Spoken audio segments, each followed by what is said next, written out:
অবশেষে বাংলাদেশে এসেছে ইলন মাস্কের বিখ্যাত ইন্টারনেট সার্ভিস স্টারলিংক। শহর অথবা গ্রাম যে কোনো প্রত্যন্ত অঞ্চলে কিন্তু এই ইন্টারনেট সার্ভিস নিরবিচ্ছিন্নভাবে পাওয়া পসিবল এবং এটি কিন্তু সরাসরি স্যাটেলাইটের সাথে সংযুক্ত। তো কেমন হবে বাংলাদেশের জন্য এই ইন্টারনেট সার্ভিস? আদৌ ভালো হতে যাচ্ছে নাকি খারাপ? এবং কত টাকা হলে আপনি এই স্টারলিংক সংযোগ নিতে পারবেন? আজকের পুরো ভিডিওতে সম্পূর্ণ ক্লিয়ার করব। তো চলুন পুরো ভিডিও জুড়ে আমি রুশাদ আছি আপনাদের সামনে এবং আমি এ টু জেড স্টারলিংকের সমস্ত খুঁটিনাটি আজকে আপনাদের সামনে তুলে ধরব। 2025 সালের মে মাস থেকে শুরু হতে যাচ্ছে স্টারলিংকের যাত্রা, বিশেষ করে বাংলাদেশে কিন্তু স্টারলিংক দুইটি প্যাকেজ রিলিজ করেছে, যার ভিতরে একটি হচ্ছে রেসিডেন্সিয়াল এবং অন্যটি হচ্ছে রেসিডেন্সিয়াল লাইট।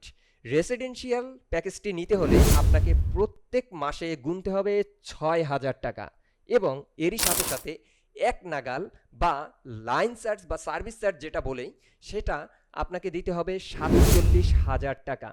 এক নাগাল পে করতে হবে 47,000 টাকা এবং প্রত্যেক মাসে 6,000 টাকা কিন্তু মাসিক চার্জ আপনাকে পে করতে হবে এবং এখান থেকে সর্বোচ্চ গতি পাবেন আপনি 300 এমবিপিএস। আমরা যখন ওয়াইফাই চালাতাম বা ওয়াইফাই চালাই সেক্ষেত্রে আমরা কিন্তু 25 এমবিপিএস 20 এমবিপিএস এরকমের পেয়ে থাকি। এই ক্ষেত্রে কিন্তু হিউজ পরিমাণে আপনারা একটি এমবিপিএস বা হিউজ পরিমাণে নেট স্পিড এখান থেকে পাবেন। এক কথায় নিরবিচ্ছিন্ন ইন্টারনেট পরিষেবা কিন্তু এখান থেকে পাওয়া পসিবল। এবং সেকেন্ড যে প্যাকেজটি সেটি হচ্ছে গিয়ে রেসিডেন্সিয়াল লাইট।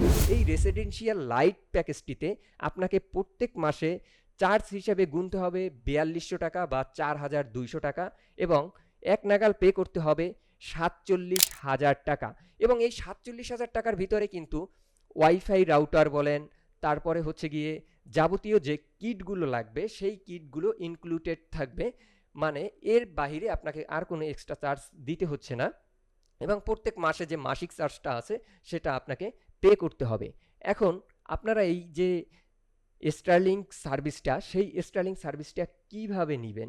এই স্টারলিংক সার্ভিসটা বা স্টারলিংক প্যাকেজগুলো কিনতে হলে আপনাকে প্রথমে আপনার ফোন থেকে চলে যেতে হবে যে কোনো ব্রাউজারে গিয়ে আপনারা www.starlink.com এই ওয়েবসাইটে গিয়ে আপনাদের যে লোকেশন কোড আছে সেই লোকেশন কোডটি সিলেক্ট করে তারপরে দুটি প্যাকেজ দেখতে পারবেন বাংলাদেশিদের জন্য। বিশেষ করে আপনারা এখান থেকে দুটি প্যাকেজের থেকে মনে করেন আপনি রেসিডেন্সিয়াল লাইট প্যাকেজটি কিনবেন, সেক্ষেত্রে রেসিডেন্সিয়াল লাইটটি আপনারা এখান থেকে সিলেক্ট করবেন, সিলেক্ট করে তারপরে এখান থেকে আপনারা প্যাকেজটি কিনতে পারবেন।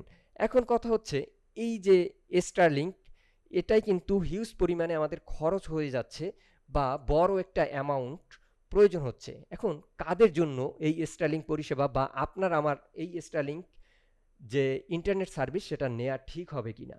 মূলত এটা তারাই নিতে পারেন যেই সকল অঞ্চলে 4G সাপোর্ট করে না বা মোবাইল নেটওয়ার্ক খুবই জঘন্য বা খুব স্লো থাকে, সেই সকল অঞ্চলের লোকজন কিন্তু এই স্টারলিংক পরিষেবা নিতে পারেন। সেই ক্ষেত্রে আপনারা একটি উচ্চ গতিসম্পন্ন স্যাটেলাইট ভিত্তিক একটি ইন্টারনেট পরিষেবা পাবেন, নিরবিচ্ছিন্ন ইন্টারনেট পরিষেবা পাবেন এবং হাই স্পিডে আপনারা যে কোনো কিছু এখান থেকে ব্রাউজ করতে পারবেন। কিন্তু এখানেও একটি প্রশ্ন থেকে যায়, সেটা হচ্ছে গিয়ে এই স্টারলিংকে কিন্তু হিউজ পরিমাণে খরচ হয়ে যাচ্ছে। তো সেক্ষেত্রে আপনারা কাজ করতে পারেন, একসাথে 7-8 জন মিলে কিন্তু আপনারা এই সার্ভিস নিতে পারেন। কেননা আমরা এর আগে যখন ওয়াইফাই চালাতাম বা যারা ওয়াইফাই চালান তারা কিন্তু একটা রাউটারের মাধ্যমে অনেকগুলো কানেকশন কিন্তু বা অনেকগুলো ডিভাইস কিন্তু আপনারা চালাতে পারেন। এই স্টারলিংক সার্ভিসের মাধ্যমে কিন্তু আপনারা একইভাবে একটি স্টারলিংক প্যাকেজ কিনে তারপরে আপনারা 7 থেকে 10টা ডিভাইস কিন্তু কানেক্ট করতে পারবেন। তো খারাপ হবে না যদি একটা গ্রুপ মিলে তারপরে হচ্ছে গিয়ে এই ইন্টারনেট সার্ভিসটা আপনারা বাই করেন, অথবা যাদের বড় ধরনের অফিস আছে, উচ্চ ইন্টারনেট বা উচ্চ গতিসম্পন্ন ইন্টারনেটের প্রয়োজন হয়, তারা কিন্তু এই ইন্টারনেট সার্ভিসটা নিতে পারেন। আমি মনে করি স্টারলিংক বাংলাদেশের জন্য আশীর্বাদ স্বরূপ হতে পারে, কেননা আমরা বর্তমানে ব্রডব্যান্ড যে ইন্টারনেট সার্ভিসটি আছে এই ইন্টারনেট সার্ভিসে কিন্তু বিভিন্ন ধরনের হ্যাসেলের সম্মুখীন হতে হয়, বিভিন্ন ধরনের সমস্যার সম্মুখীন হতে হয়। অনেক নেট স্পিড স্লো থাকে, যে কারণে হচ্ছে গিয়ে কর্পোরেট অফিসগুলোতে কিন্তু কাজ করার ক্ষেত্রে অনেক ধরনের সমস্যার সম্মুখীন হতে হয়। এই সমস্যার সম্মুখীন বা এই সমস্যা থেকে কিন্তু একমাত্র বাঁচাতে পারে এই স্টারলিংক। তো দর্শক, আপনাদের কাছে কি মনে হয়, স্টারলিংক কি বাংলাদেশের জন্য আশীর্বাদ স্বরূপ হতে পারে,